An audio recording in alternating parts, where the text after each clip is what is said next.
Election అప్డేట్స్ను అందరికంటే ముందుగానే తెలుసుకోవాలంటే ఈరోజే ఆర్టీవీ లైవ్ యాప్ని మీ మొబైల్లో డౌన్లోడ్ చేసుకోండి.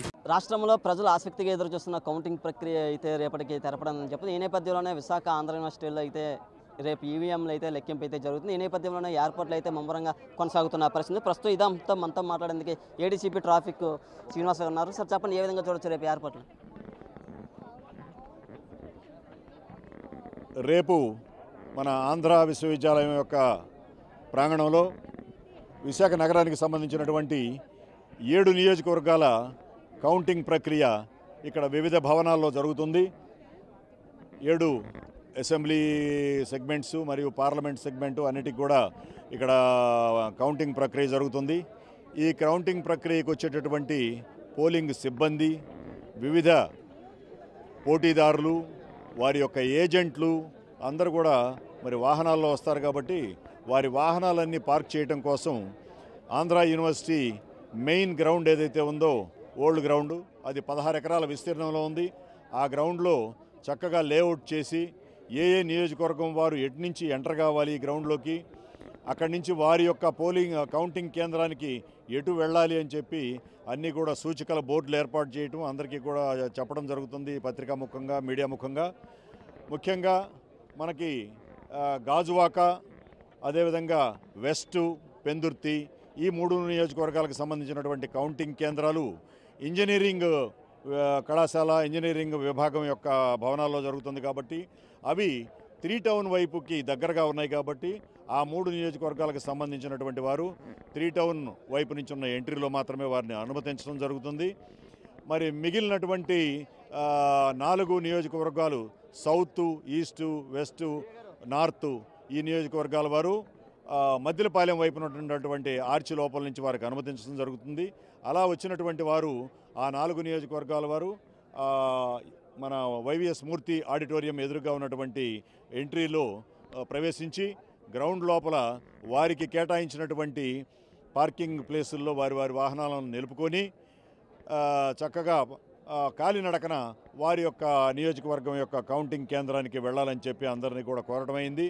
అదేవిధంగా అటువైపు పెందుర్తి వైపు మన ఇంజనీరింగ్ విభాగంలో ఉన్న 3 నియోజకవర్గాల్లో వారు కూడా ఆ గ్రౌండ్లో నుంచే వారికి మెట్ల మార్గాలు ఉన్నాయి. ఆ వాహనాలు పార్క్ చేసి ఆ మెట్ల మార్గంలో వారు పైకి వెళ్ళాలి.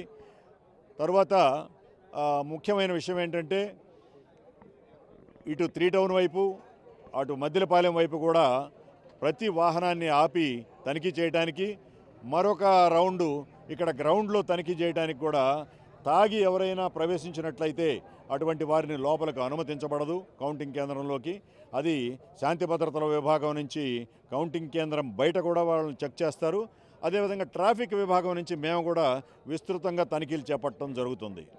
ముందు రోజు ఎవరైనా తాగి నేను ఈ రోజు తాగలేదు కదా, ముందు రోజు తాగాను కదా అనుకుని కొంతమంది వచ్చే అవకాశం ఉంటుంది. ముందు రోజు తాగితే కూడా ఆ యొక్క ఆల్కహాల్ పర్సంటేజ్ రీడింగ్ ఎక్కువ ఉంటుంది. కాబట్టి అటువంటి వారిని ఎట్టి పరిస్థితుల్లో లోపలికి అనుమతించరు. కాబట్టి అప్పుడు వచ్చి ఇక్కడ వివాదం పెట్టుకున్నా కూడా ఎటువంటి పరిస్థితుల్లో అనుమతించడం జరగదు. కాబట్టి దయచేసి అందరికీ విజ్ఞప్తి చేయడం ఏంటంటే ముందు రోజు కూడా ఎవరు తాగకండి. తాగితే ఆల్కహాల్ రీడింగ్ని బట్టి మిమ్మల్ని లోపలికి అనుమతించకపోయేంత పరిస్థితులు ఉండవచ్చు ఆ రీడింగ్స్. కాబట్టి దయచేసి తాగకుండా రావాలని చెప్పి విజ్ఞప్తి చేస్తున్నాం. తర్వాత సాధారణ వాహనాలు ఏవి కూడా రోజు మనకి మద్దిలపాలెం వైపు నుంచి 3 టౌన్ వైపుకి, 3 టౌన్ నుంచి మద్దిలపాలెం వైపుకి సాధారణ ట్రాఫిక్, సాధారణ పౌరుల ట్రాఫిక్ అంతా కూడా నడుస్తూ ఉంటుంది. ఈ యొక్క కౌంటింగ్ ప్రక్రియను పురస్కరించుకొని ఈరోజు రాత్రి అర్ధరాత్రి నుంచి రేపు కౌంటింగ్ ప్రక్రియ పూర్తయ్యేంత వరకు సాధారణ పౌరుల వాహనాలు ఏవి కూడా ఈ రోడ్లో అనుమతించరు.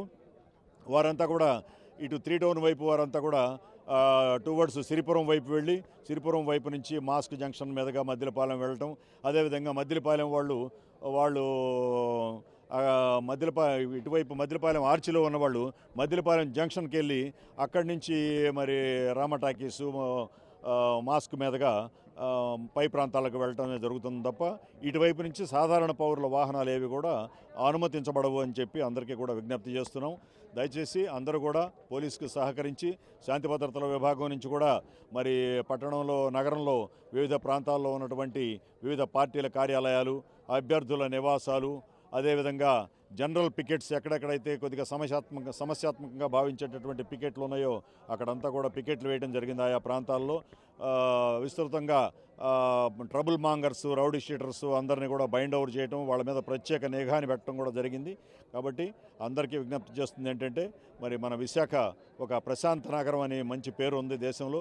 అటువంటి ప్రశాంత నగరంలో ఆ పేరును కాపాడటానికి అన్ని వర్గాలు ప్రజలందరూ కూడా సహకరించి రేపు ఈ కౌంటింగ్ ప్రక్రియ కూడా ప్రశాంతంగా పూర్తి చేసుకొని విశాఖ ఇంత ప్రశాంతంగా అయిపోయింది విశాఖ నగరంలో అని మరి యావత్ దేశము అచ్చరు పొందే విధంగా అందరూ ప్రవర్తించాలని చెప్పి పోలీసుకి సహకరించాలని చెప్పి కోరుతున్నాం. అవాంఛనీయ సంఘటనలు జరగకుండా ఎటువంటి భద్రతా చర్యలు చేపడుతున్నారు? అవాంఛనీయ సంఘటనలు జరగకుండా శాంతి భద్రతల విభాగం నుంచి అన్ని చర్యలు తీసుకున్నారు. పికెట్లు వేయటం అన్నీ కూడా జరిగినాయి. అన్ని పికెట్లు వేయటం జరిగింది. అక్కడ ప్రత్యేకించి కొన్ని ప్రదేశాల్లో ప్రత్యేక ఫోర్స్ కూడా ఏర్పాటు చేయడం జరిగింది. తర్వాత స్ట్రైకింగ్ ఫోర్సులు కొన్ని పెట్టడం జరిగింది. ముఖ్యంగా కొంతమంది సిఐల ఆధ్వర్యంలో వాహనాలు, మొబైల్ పార్టీలు అన్నీ కూడా పటిష్టమైనటువంటి చర్యలు తీసుకోవడం జరిగింది. ఎట్టి పరిస్థితుల్లో శాంతి భద్రతలకి విఘాతం కలిగించేటటువంటి ఏ చర్యను కూడా పోలీసు ఉపేక్షించదు. చట్టపరమైన చర్యలు కఠినంగా తీసుకోవడం జరుగుతుంది అని చెప్పి అందరికి కూడా తెలియజేయడం అవుతుంది. ట్రాఫిక్, లా అండ్ ఆర్డర్ మొత్తం ఎంతమంది పాల్గొంటారు? ట్రాఫిక్ విభాగం నుంచి మేము 215 మంది ఇప్పుడు ఈ యొక్క కౌంటింగ్ బందోబస్తులో ఈ యొక్క గ్రౌండ్లో మేము విధుల్లో ఉన్నాము. అదేవిధంగా 2000 సుమారుగా 2000 పైచిలకు శాంతి భద్రతల విభాగం నుంచి అన్నీ కూడా వాళ్ళ యొక్క పికెట్లు కానీ ఏదైనా అన్నింటిలో బందోబస్తు చేసుకోవడం జరిగింది. ఏడీసీపీ శ్రీనివాస్ గారు చెప్తున్నారు, పూర్తిగా రేపు ఎన్నికల కౌంటింగ్ సంబంధించిన ప్రక్రియ అయితే ఏ గ్రౌండ్లో పూర్తిగా అయితే ఏర్పాట్లు జరుగుతున్న పరిస్థితి. రేపు సంబంధించిన ట్రాఫిక్ మ్యాప్ అయితే ప్రస్తుతం మనం చూస్తున్నాం. ఇదే మ్యాప్ను అయితే వీళ్ళు వేయడం జరిగింది. ఈ రూట్లోనే ప్రతి ఒక్కరూ సిబ్బంది పాటించాలని, అలాగే ఈ స్టాఫ్ కానీ ఎవరు వస్తున్నారో వాళ్ళందరూ పూర్తిగా అయితే ఇక్కడికి ఈ నియమ నిబంధనలు పాటించాలని అయితే చెప్తున్న పరిస్థితి. ఏదైనప్పుడు కూడా రేపటికైతే ఏర్పాట్లు అయితే ముమ్మరంగా కొనసాగుతున్నాయి. ఎటువంటి అవాంఛనీయ సంఘటనలు జరగకుండా పూర్తిమైన భద్రత స్థాయి అయితే ఏర్పాటు చేశామని ఏడీసీపీ శ్రీనివాస్ గారు చెప్తున్నారు. Camera person Sagar Naidu, RTV Visakha నుంచి. మరిన్ని వీడియోస్ కోసం ఛానల్ ని సబ్స్క్రైబ్ చేయండి. లేటెస్ట్ అప్డేట్స్ కోసం వాట్సాప్ ఛానల్ ని ఫాలో చేయండి. అండ్ లింక్ డిస్క్రిప్షన్ లో ఉంది.